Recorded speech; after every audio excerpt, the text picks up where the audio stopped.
Assalamualaikum warahmatullahi wabarakatuh. Salam jumpa lagi sobat semua di channel Cat Traveler. Saya kembali hadir ke hadapan sobat semua. Kali ini menghadirkan tema sains ya. Awalnya saya ingin mengulas 6 kesalahan kaprahan awam tentang sains dan agama. Tapi tentu saja ini bukan untuk konsumsi akademisi, cendekiawan ataupun ilmuwan. Materi lebih bersifat umum dan tidak terlalu teknis ya, sehingga bisa diterima oleh orang-orang awam. Dan yang banyak melakukan kesalah kaprahan juga memang orang-orang awam. Bagian pertama yang semula ingin saya bahas adalah kesalah kaprahan awam dalam sains, yakni 1. Transportasi berkecepatan lebih tinggi dari cahaya. 2. Alam semesta terlihat diam jika kita melaju dengan kecepatan cahaya dan terlihat mundur jika kita bergerak melebihi kecepatan cahaya. 3. Manusia bisa menciptakan mesin waktu. 4. Luas alam semesta tak berhingga. 5. Ilmiahisasi fiksi. 6. Keberadaan dan ketidakberadaan alien. Ya, kemudian bagian kedua adalah kesalah kaprahan dalam agama, wal khususi tentang alam Tuhan, yakni 1. Alam absolut, yakni pra alam semesta atau alam di luar alam semesta adalah kegelapan tiada batas. 2. Jika takdir sudah ditentukan, lalu apa gunanya berdoa dan berikhtiar? 3. Mendowngrade ilmu Allah setara manusia. Nah, itu adalah kesalah kaprahan yang ingin saya ulas tadinya ya dalam satu video ini. Namun setelah jadi, ternyata durasi videonya panjang sekali ya sob, 1 jam lebih. Ya ini tentu kurang ideal dan harus difilter lagi. Maka pada kesempatan ini saya jadinya mengulas hanya kesalah kaprahan sains yang ketiga ya, yakni manusia bisa menciptakan mesin waktu. Sebenarnya tema ini sudah saya bahas tuntas ya pada edisi yang lalu, tepatnya pada video Time Traveler Part 3. Ya sekarang saya cuma ingin memberi tambahan aja ya tentang konsep waktu, karena tadinya kan diniatkan untuk sekalian digabung dengan kesalah kaprahan sains yang lain ya. Oke, kita akan langsung mulai. Benarkah manusia bisa menciptakan mesin waktu? Ya ini penjelasannya sangat panjang ya sob. Banyak netizen yang percaya bahwa suatu saat nanti manusia bisa menciptakan mesin waktu ya, dengan berbagai alasan ya. Ini kebanyakan nonton cerita fiksi nih. Ada yang nunjukin bukti-bukti foto yang diklaim sebagai time traveler. Ada juga yang menunjukkan hitung-hitungan yang tidak jelas, ya hitungan nyomot dari internet maksudnya ya. Ada yang beralasan bahwa zaman dulu juga terbang ke bulan dianggap hayalan, tapi sekarang orang bisa pergi ke bulan, ya, dan sebagainya ya. Saya tegaskan sekali lagi bahwa di dunia nyata manusia tidak akan pernah menciptakan mesin waktu, tidak akan pernah ya. Cerita tentang mesin waktu hanya ada di dunia fiksi alias dongeng. Ya emangnya kita Doraemon. Silakan sobat simak lagi penjelasan saya tentang time traveler part 1, 2, dan 3. Nah di situ saya sudah beberkan ya lengkap alasan tentang ketidakmungkinan tersebut. Jadi tidak ada satupun celah yang mendukung adanya time traveler. Lalu dalil apa yang digunakan untuk mendukung adanya time traveler selain fantasi belaka? Ya jelas ya sob ya. Nah, selain dari apa yang sudah saya beberkan pada video-video terdahulu, di sini saya ingin menambahkan penjelasan tentang konsep waktu yang mudah-mudahan bisa semakin mencerahkan sobat semua. Ini agak panjang ceritanya ya, tapi sangat menarik bagi Anda peminat sains dan mungkin akan memblow up your mind. Ya sekali lagi ini hanya tambahan ya sob. Penjelasan utamanya ada di video terdahulu Time Traveler part 1, 2, dan 3. Oke, konsentrasi ya sob.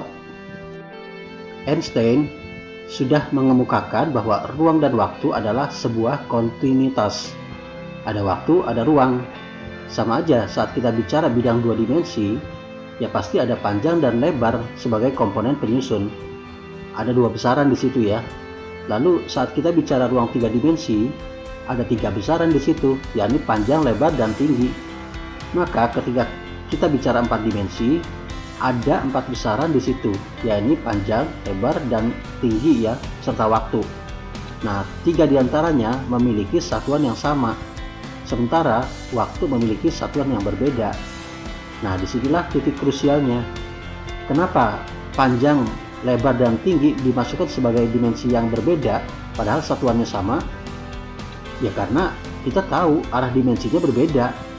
Nah, bagaimana dengan makhluk satu dimensi jika ada ya, yang hanya mengenal satu arah saja? Dia tidak mengenal kiri, kanan, atas, bawah. Dia hanya mengenal depan ya. Maka dia akan menganggap bahwa dimensi lebar dan tinggi sebagai satu dimensi. Nah, demikian juga dengan kita ya. Apakah waktu hanya terdiri dari satu lapis dimensi saja? Nah, baiklah. Sekarang kita bahas soal usia tiap orang ya. Usia biologis, yang disebut usia biologis. Nah, dalam teori relativitas, semakin cepat gerakan seseorang, semakin lambat putaran waktunya. Ini sebagai ilustrasi aja ya. Saya berikan 3 garis skematik yang menggambarkan perjalanan waktu dari 3 orang yang berbeda dalam periode 1 minggu. Yang paling bawah adalah putaran waktu orang bumi selama 1 minggu. Yang kedua adalah putaran waktu orang dalam roket dalam tempo yang sama. Nah, yang ketiga adalah orang bumi yang kemudian naik roket lalu hangout di bulan ya, dalam durasi yang sama. Ini skala waktunya not to scale ya, hanya sekedar ilustrasi aja, karena faktanya tidak akan sebesar itu selisih waktunya. Ya sobat, jangan bayangkan perbedaan itu sangat ekstrim ya, sebagaimana film Interstellar. Dalam video yang saya share beberapa waktu yang lalu tentang Interstellar, dilatasi waktu yang terjadi di dunia nyata akibat kecepatan maupun gravitasi itu teramat kecil ya. Ilustrasi ini menunjukkan bahwa setiap orang, setiap benda memiliki putaran waktunya masing-masing yang bersifat unik. Bahkan terhadap 2 orang yang waktu kelahirannya itu sama persis hingga ke detik-detiknya, tetap saja putaran waktunya berbeda ya. Karena apa? Aktivitas mereka sepanjang hidup pasti berbeda-beda, setipis apapun perbedaan itu ya. Maka itulah saya menyebut waktu yang melekat pada setiap benda itu adalah waktu individu. Berikutnya, saya beri lagi 1 garis skematik ya. Waktu yang bersifat global, yang mengukur proses perjalanan alam semesta sejak awal penciptaan hingga akhir. Waktu yang terus bergerak maju selama alam semesta masih eksis, tidak tergantung dari pergerakan individu, manusia, planet, galaksi, gravitasi, dan segala keruwetan di alam semesta ini. Tidak ada relatif-relatifan di sini. Sifatnya absolut, berlaku untuk segala isi alam semesta. Coba sobat perhatikan ketiga garis skematik sebelumnya ya. Meskipun waktu individu setiap orang berbeda-beda, namun posisi waktu mereka terhadap waktu universal sama, yakni di masa kini. Ketika kita bicara bahwa sekarang adalah tahun 2021 Masehi atau tahun 1442 Hijriah atau tahun 2572 Imlek atau berapapun itu ya, maka sesungguhnya kita sedang bicara waktu universal ya. Demikian pula ketika kita bicara usia alam semesta adalah 13, miliar tahun ya. Perbedaan angka itu kan hanya masalah kerangka acuannya aja yang berbeda ya. Manusia menamakannya usia kalendris ya, namun esensinya entitas yang diukur adalah sama, yakni waktu yang bersifat global. Ya berlawanan dengan yang tadi ya, waktu individu. Itu manusia menyebutnya waktu biologis ya. Nah, waktu universal ini akan terus bergerak maju dan terus mengikat semua elemen alam semesta untuk tetap bergerak maju bersama di masa kini. Bahkan andaikan hipotesa Einstein tentang ruang dan waktu yang bersifat melingkar atau looping ya, kembali ke titik awal, itu benar sekalipun, maka waktu global ini tetap bergerak maju. Inilah kenapa saya menyebutnya sebagai waktu universal. Untuk memudahkan pemahaman, coba Anda lari keliling lapangan ya. Hidupkan stopwatch ketika Anda mulai lari. Rutenya berbentuk loop, maka garis finish akan kembali ke garis startnya. Saat finish, jarak Anda terhadap titik start bisa saja menjadi 0. Tapi jarak yang telah Anda tempuh, apakah juga 0? Lalu apakah stopwatch Anda juga akan jadi nol? Tidak ya. Bahkan jika Anda bergerak mundur sekalipun, tidak akan mengurangi jarak yang sudah Anda tempuh di lapangan tersebut, akan terus bertambah. Dan tidak membuat catatan waktu pada stopwatch Anda itu ikut mundur, terus bergerak maju ya. Selama Anda tidak quit atau berhenti ya. Karena jarak adalah besaran skalar, bukan vektor. Demikian pula waktu ya. Nah, begitulah ilustrasi ya. Paham ya sob ya? Oke. Sekarang kita kembali lagi pada 4 garis skematik tadi ya. Berdasarkan sifat waktu di atas, maka masa lalu, masa depan, dan masa kini adalah proses perjalanan waktu yang berada di garis universal ini. Waktu yang bersifat global ya, karena melekat langsung pada eksistensi alam semesta itu sendiri. Nah, jadi Anda yang bermimpi bahwa suatu saat manusia bisa menciptakan mesin waktu, Anda harus menerobos keluar alam semesta dulu untuk menaklukkan waktu universal, lalu lompat lagi di posisi waktu yang Anda inginkan. Sanggup? Nah, sobat, begitulah cara alam semesta memproteksi kronologis ya.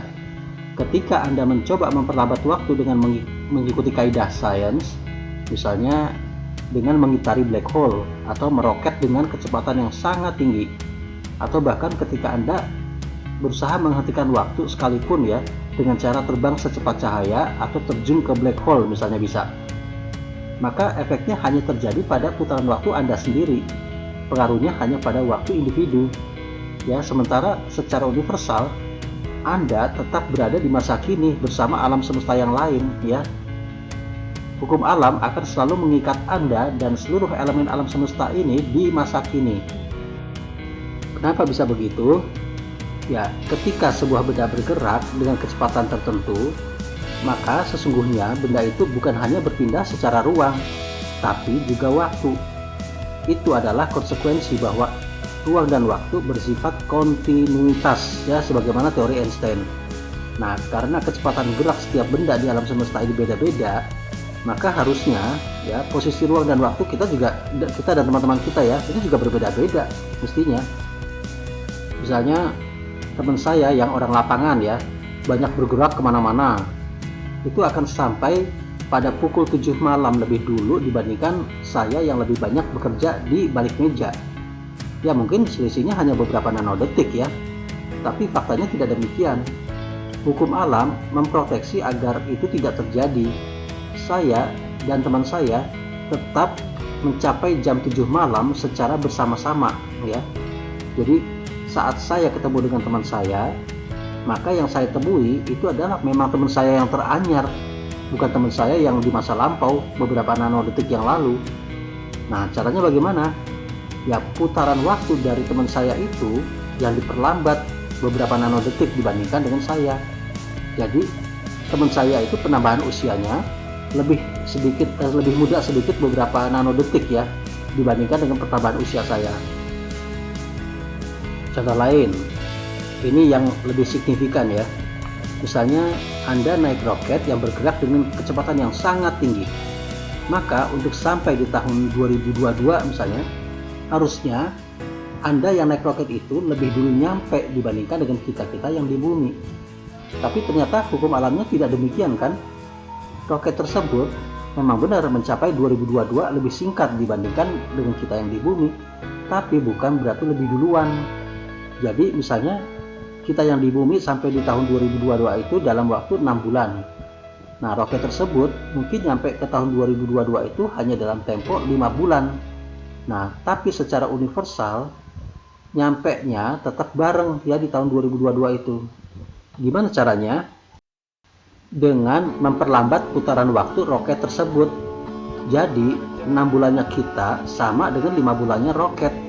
Itulah yang namanya relativitas ya. Coba kalau tidak ada relativitas ya, dimana 5 bulan roket sama dengan 5 bulan kita yang di bumi, maka Anda yang di roket akan nyampe tahun 2022 1 bulan lebih dulu dibandingkan dengan kita-kita ya. Dengan demikian ketika kami bertemu, maka yang saya temui adalah Anda yang sebulan lalu. Nah, faktanya tidak begitu ya sob ya. Itulah cara alam semesta memproteksi kronologis ya, dengan hukum relativitas. Maka kita semua tetap berada di masa kini yang sama. Ya, coba sobat simak lagi ya pertanyaan Stephen Hawking yang menarik tentang proteksi kronologis alam semesta yang sudah saya share ya pada video edisi yang lalu. Katanya, kalau memang manusia bisa menciptakan mesin waktu, kenapa tidak pernah ada orang-orang dari masa depan yang datang mengunjungi kita di masa kini? Ya, lalu ada aja jawaban-jawaban nyeleneh netizen ya. Katanya, ya teknologi mesin waktu kan saat ini belum ada, itu kan teknologi masa depan. Begitu pembenarannya ya. Nah, justru itu bro, itu yang ditanyakan Stephen Hawking. Kenapa di masa depan saat teknologi sudah canggih, nggak ada satupun yang tergoda untuk bersilaturahim dengan kita-kita yang ada di masa kini? Gitu loh. Oke, back to basic. Selain mengatur putaran waktu, alam semesta juga mengatur jarak ruang alam semesta. Jadi semakin cepat kita bergerak, semakin pendek jarak tempuh dalam hitungan kita ya. Hingga ketika kecepatan kita sama dengan kecepatan cahaya, maka ruang dan waktu itu sama dengan 0. Artinya, ruang dan waktu alam semesta merapat pada diri kita ya, sehingga kita tidak bergerak kemana-mana dan tidak pernah bertambah usia. Nah, respon alam semesta yang memperlambat putaran waktu dan memperpendek jarak adalah upaya untuk memproteksi alam semesta itu sendiri, sehingga kita semua tetap berada di masa kini dan kecepatan cahaya selalu c. Mari kita simak lagi pendapat Einstein tentang block universe. Seperti yang sudah saya jelaskan pada pertemuan dulu ya.